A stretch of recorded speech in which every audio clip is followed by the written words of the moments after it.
Bonjour, bienvenue aujourd'hui pour cette première critique en Seine-Saint-Denis qui se passe au cinéma Trianon et qui est retransmis en direct au cinéma L'Écran de Saint-Denis et au cinéma Jacques Tati de Tremblay en France. Je souhaite donc en même temps la bienvenue aux spectateurs de ces deux autres salles, de l'autre côté de la Seine-Saint-Denis. Et bien sûr, je salue Luigi, directeur du Jacques Tati, et Boris, directeur de l'Écran. C'est en fait aujourd'hui le troisième événement de ce trio, comme on l'appelle, 9-3 Ciné Connecté. L'idée qu'on a eue ensemble, c'était d'essayer d'inventer des nouvelles formes de programmation, des nouveaux événements, et ensemble d'essayer d'imaginer ces événements à 3 plutôt qu'à 1, et d'utiliser le numérique et les nouvelles technologies pour faire mieux et plus.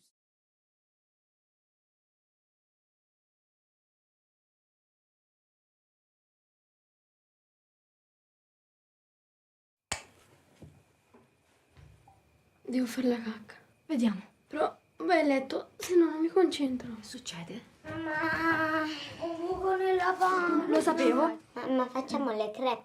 Io lo voglio. Te non dovevi fare la cacca? Oh, che c'è?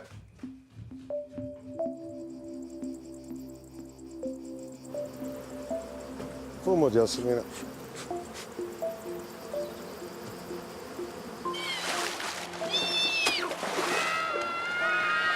Piano, avanza così. Come vi chiamate? Caterina. Le film est presque à l'image de sa première séquence qui est magnifique. Ces deux phares que l'on voit arriver et sans comprendre où on est, avec une dimension anxiogène. On se demande même si on n'est pas dans du cinéma de genre, avant effectivement que la lumière s'éclaire. Ce qui est très fort dans le film, je trouve qu'il y a une connivence avec le spectateur, c'est-à-dire que il invite le spectateur à explorer le cadre en même temps que ses personnages.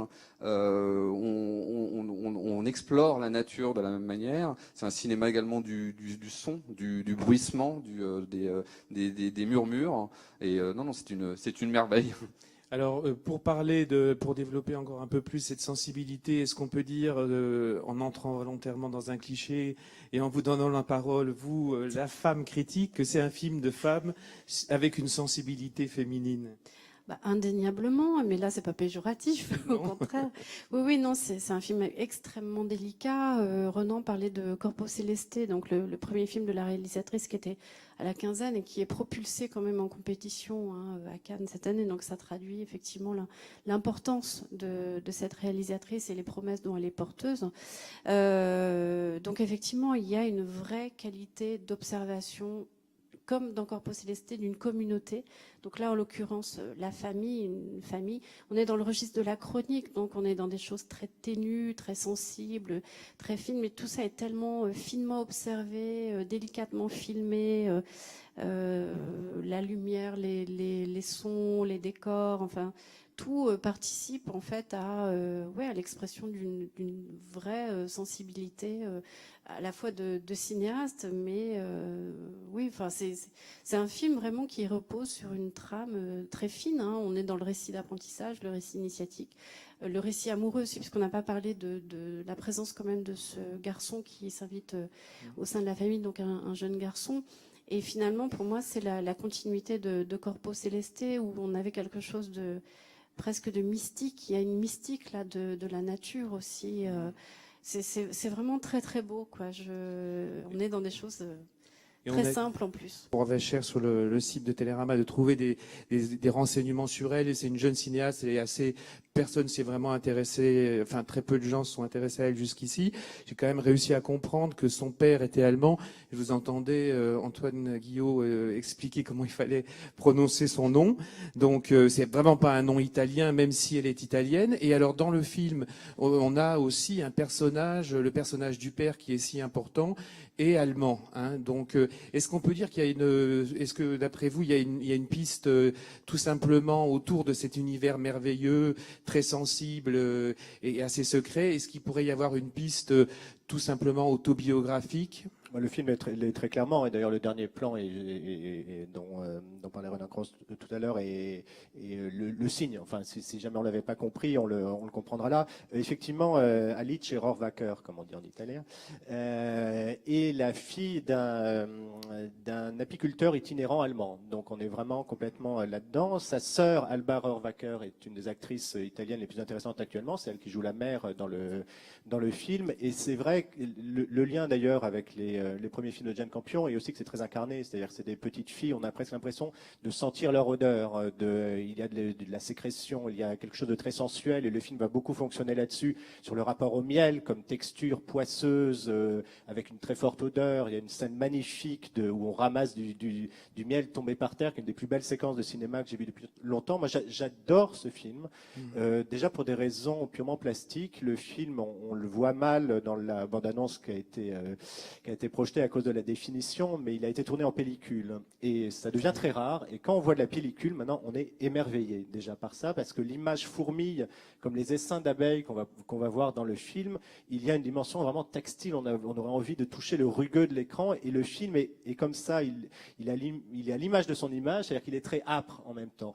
Ce qui est très passionnant avec ce personnage du père, c'est qu'on pourrait prendre le film et la dimension politique du film est aussi très passionnante. Elle est à chaque fois très complexe. C'est-à-dire que c'est à la fois un homme qui s'est mis en dehors du monde pour poursuivre son rêve, mais c'est un dictateur, un petit tyranno de famille qui terrorise tout le monde autour de lui. Résultat, ces filles n'ont qu'une seule envie, c'est de retourner au monde, à la télé-réalité, au pire du monde d'aujourd'hui. Mais même là-dessus, sur la question de la télévision, et notamment avec la figure de Monica Bellucci, il est très ambigu, mais là, dans le bon sens du terme. C'est-à-dire que Monica Bellucci est une vraie fée de télé-réalité. Elle apporte une émancipation, l'émancipation de ces jeunes filles. Comment s'émanciper quand on vient c'était toute l'histoire des enfants des communautés dans les années 70. Comment s'émanciper de parents qui eux-mêmes se sont déjà émancipés du monde. On trouve des voies tortueuses pour le faire. Les gamines sont extraordinaires. Il y a deux petites sœurs qui sont deux petites pestes adorables dans tout ce qu'elles font.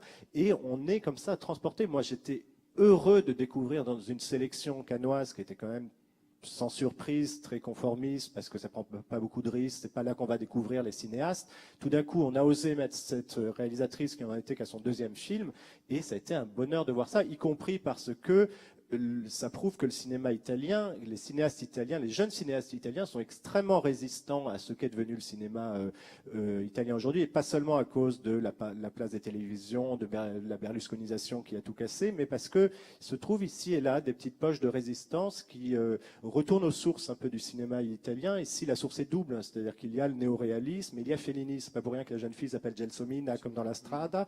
On est dans la jonction de ce réalisme absolu et de ce fantasmatique à coups de dromadaires et d'abeilles qui vont apparaître dans le film. C'est vrai qu'on sent que Alice Rohrwacher est quelqu'un finalement avec toute la sensibilité qu'on a soulignée. C'est une intellectuelle pure et dure. Enfin, elle a un rapport au monde qui passe par les idées, qui passe par la réflexion. Elle dit que son film, c'est comment trouver, je crois, une consolation. Enfin, elle a un rapport très.